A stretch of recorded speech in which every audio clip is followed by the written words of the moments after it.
Welcome to my channel my recipe palette. இன்றைக்கி நம்ம வந்து டேஸ்டியான ப்ரான்ஸ் மசாலா எப்படி செய்கிறதுன்னு பார்க்கலாம். நான் ஆல்ரெடி என்னோடய சேனலில் நிறைய 2-3 வெரைட்டி ஆஃப் ப்ரான்ஸ் மசாலா போட்டிருக்கேன். அதையும் செக் பண்ணி பாருங்கள். இது வந்து ஒரு ஃப்ரையிங் பேன் நல்லா சூடு பண்ணிவிட்டு 4 டேபிள் ஸ்பூன் ஆயில் எடுத்துக்கோங்க. இதுக்கு அது சூடானதுக்கப்புறம் 3 காஞ்ச மிளகா அது கொஞ்சம் ஆயிலில் ஃப்ரை பண்ணிக்கோங்க. அதோட ஒரு மீடியம் சைஸ் ஆனியன் கட் பண்ணது சேர்த்துக்கோங்க.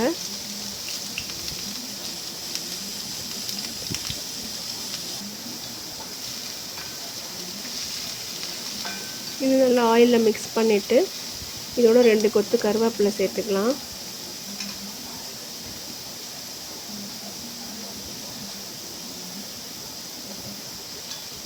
ஸோ இதில் வெங்காயம் வந்து கொஞ்சம் நேரம் நல்லா வதக்கிக்கோங்க. நல்லா வதங்கினதுக்கப்புறம் 1 டீஸ்பூன் இஞ்சி பூண்டு பேஸ்ட்டு. நான் இதில் வந்து இஞ்சி பூண்டு பேஸ்ட்டு கொஞ்சம் க்ரஷ் பண்ணி போட்டிருக்கேன், ஃபுல் பேஸ்ட் ஆக்கலை. இந்த மாதிரி பண்ணால் இது ஒரு டேஸ்ட் ஒரு டிஃப்ரெண்ட்டாக நல்லா தான் இருக்கும். நீங்களும் ட்ரை பண்ணி பாருங்கள். அது நல்லா பச்சை வாடை போனதுக்கப்புறம் ஒரு சின்ன தக்காளி அதை சேர்த்து கொஞ்சம் நேரம் வதக்கிக்கோங்க. அதோட நம்ம க்ளீன் பண்ணி வச்சுருக்க ப்ரான்ஸ் 1/2 kg போட்டுக்கலாம். இது கொஞ்சம் பெரிய ப்ரான்ஸாக இருக்கனால நான் அதோட முதுகு பக்கம் கொஞ்சம் ஒரு ஸ்லிட் கொடுத்துருக்கேன். ஃபுல்லாக ஸ்லிட் கொடுத்தனா கொஞ்சம் மசாலா உள்ளே இறங்கும்ல, அதனால. பட் நீங்கள் நார்மலாக சும்மா அப்படியே செய்கிறதுனா கூட செய்யலாம். இது கூட ஒரு டீஸ்பூன் உப்பு சேர்த்துட்டு மீடியம் ஃப்ளேமில் 1 நிமிஷம் அப்படியே கொஞ்சம் நேரம் குக் ஆகட்டும். இது கொஞ்சம் தண்ணி இதே ரிலீஸ் பண்ணும். ஸோ எக்ஸ்ட்ரா நீங்கள் தண்ணி ரொம்ப சேர்க்கணும்னு அவசியமே இல்லை இதுக்கு குக் பண்ணுறதுக்கு. இதுக்கப்புறம் ஃபிஷ் மசாலா பவுட்ரு ஒரு 1.5 டேபிள் ஸ்பூன். இது நம்ம வீட்டிலே அரைச்ச பொடி தான். அதோடைய இன்க்ரீடியன்ட்ஸ் நான் டிஸ்கிரிப்ஷன் பாக்ஸில் கொடுத்துருக்கேன், செக் பண்ணி பார்த்துக்கோங்க. இந்த மசாலாவும் ப்ரான்ஸும் நல்லா மிக்ஸ் பண்ணி விட்டுருங்க. நல்லா மிக்ஸ் பண்ணி விட்டுட்டு கொஞ்சம் அந்த மசாலா வாடை போகிறதுக்காக கொஞ்சம் நேரம் பாயில் ஆகட்டும்.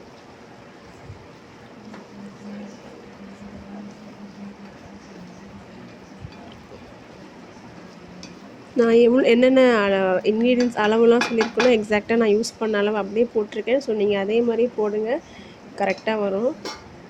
ஸோ ஒரு நிமிஷம் பாயில் ஆனதுக்கப்புறம் மூடி போட்டுட்டு லோ ஃப்ளேமில் ஒரு 4 to 5 மினிட்ஸ் குக் பண்ணுங்கள். ஸோ இந்த 4 to 5 மினிட்ஸ்லேயே இந்த ப்ரான்ஸ் வெந்திருக்கும். இதுக்கப்புறம் நம்ம வந்து புளித்தண்ணி கொஞ்சம் கரைச்சி வச்சு அது ஒரு 1/2 டேபிள் ஸ்பூன். உங்களுக்கு அந்த புளிப்பு டேஸ்ட்டு கொஞ்சம் நல்லா பிடிக்குன்னா 1 டேபிள் ஸ்பூன் கூட ஊற்றலாம். இது ஒரு நல்ல ஒரு டிஃப்ரெண்ட் டேஸ்ட் கொடுக்கும் அதுக்கு. அதை மூடி போட்டு இது ஒரு 1 or 2 மினிட்ஸ் லோ ஃப்ளேமில் குக் பண்ணிடுங்க. ஜஸ்ட் அந்த புளித்தண்ணி டேஸ்ட்டு இதோட மசாலாவோட செய்கிறதுக்காண்டியது. இதுக்கப்புறம் நீங்கள் அந்த திக்னஸ் எப்படி வேணுமோ அந்த அளவுக்கு ஒரு ஹை ஃப்ளேமில் வச்சு அப்படியே சாட்டே பண்ணி எடுத்துடலாம், அவ்வளோதான். ஸோ டேஸ்டியான ப்ரான்ஸ் மசாலா ரெடி. ப்ரான்ஸ் வந்து குக்கிங் டைம் தான் ரொம்ப முக்கியம். நீங்கள் வந்து இந்த ஓவர் குக் பண்ணிட்டீங்கன்னா ரொம்ப ஒரு ஹார்ட் ஆகிடும், அந்த டேஸ்ட் நல்லா இருக்காது. ஸோ நீங்களும் இதை மாதிரி ட்ரை பண்ணி பாருங்கள். என்னோடய மற்ற வீடியோஸ் இந்த செக் பண்ணி பாருங்கள். எங்கள் சேனல் இதை லைக் பண்ணி ஷேர் பண்ணி சப்ஸ்கிரைபும் பண்ணுங்கள். உங்களுக்கு இன்னொரு வீடியோவில் மீட் பண்ணலாம். தேங்க்யூ.